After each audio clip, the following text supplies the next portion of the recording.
events are unfolding rapidly in Russia and in Ukraine that you're all aware of. And so those who are saying that this topic of great war is nonsense, there'll be no great war, they're now receding in the background, because everybody is warning now that there is the likelihood of nuclear war. The President of the United States has done it. The President of Russia has warned about it. The Pope has warned about it. The Secretary General of the United Nations has done about it. And so many others have been warning, yes, we are on the doorstep of a great war. And our Prophet has prophesied it, sallallahu ta'ala alayhi wa sallam. The Malhama, he called it, in which 99% of those who fight in that war would be killed. Yes, so therefore it cannot be conventional warfare. If our Prophet prophesied 99% of combatants being killed, it has to be a weapon, a war using weapons of mass destruction. What is the first step we must take to prepare for nuclear war? The first thing that you have to do as a believer in the one God is to banish the fear of death from your heart. If you have faith in your heart, then you will not have the fear of death in your heart. If you are afraid to die, and you're searching for a place where you could hide in a nuclear war, you don't have faith in your heart, my brother.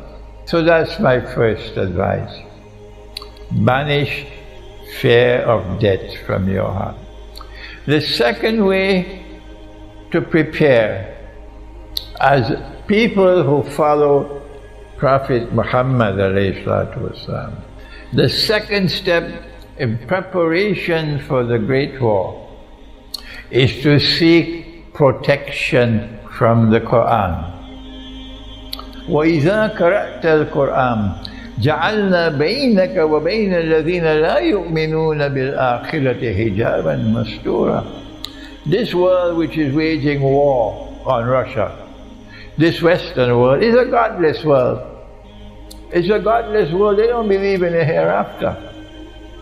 And Allah says, if you recite the Quran, we will protect you, be put between you and that godless world who does not believe in the hereafter.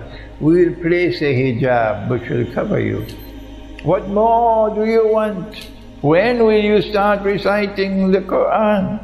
When Allah calls me away, I warn you, don't ever say that you are my student. No. You are my student only if you are reciting the Quran every day. The best time is in the morning, and you are completing the recitation of the whole Quran every lunar month. And this is the second way to prepare yourself for the Great War. The third preparation for the Great War is you better find a good guide to guide you. There are bogus scholars out there who gives you a version of Islam that the Western world doesn't feel any threat at all. But if you follow the version of Islam that comes from someone who follows Khidr alayhi salam, someone who turns to the Quran to guide and to teach the people the reality of the world today, the Western world will hate you and despise you. So look for a scholar of integrity. Look for a scholar who can throw light on the world today. Look for a scholar who can tell you the Great War is coming. Look for a scholar who can help you to prepare for that Great War.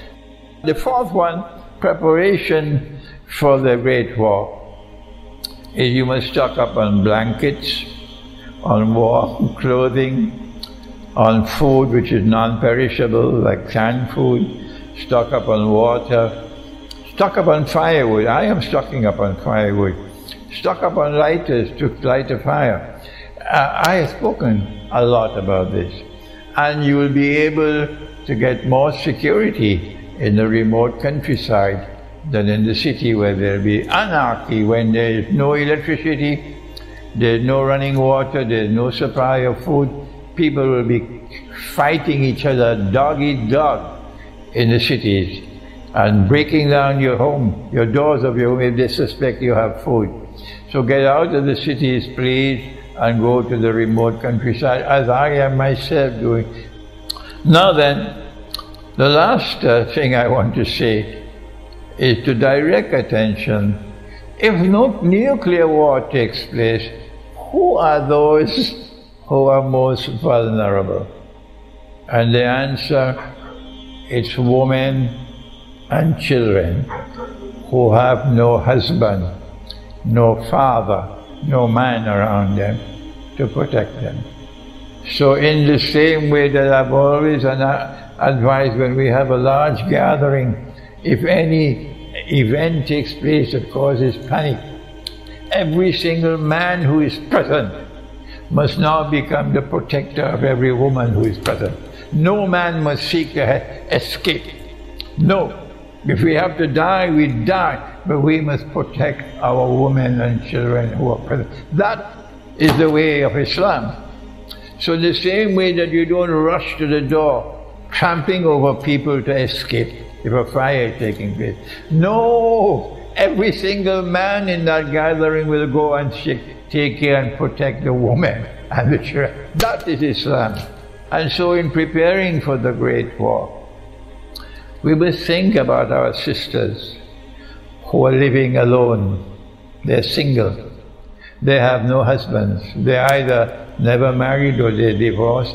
Some of them have children and they're living alone. What can we do for them? If you can bring a number of such women together and those who have children, and put them in a big house or in a complex where they can live together and support each other, and they might be able to even meet some means of livelihood. But you are doing it, you are providing for them if you have the means. So if you can do that and you bring a number of women, they're not your wives, they're not your milk al-yamin, but you are bringing them together and providing them with the security of living together rather than living alone, and ensuring they have a place to sleep, ensuring they have food to eat, and most of all, they are protected.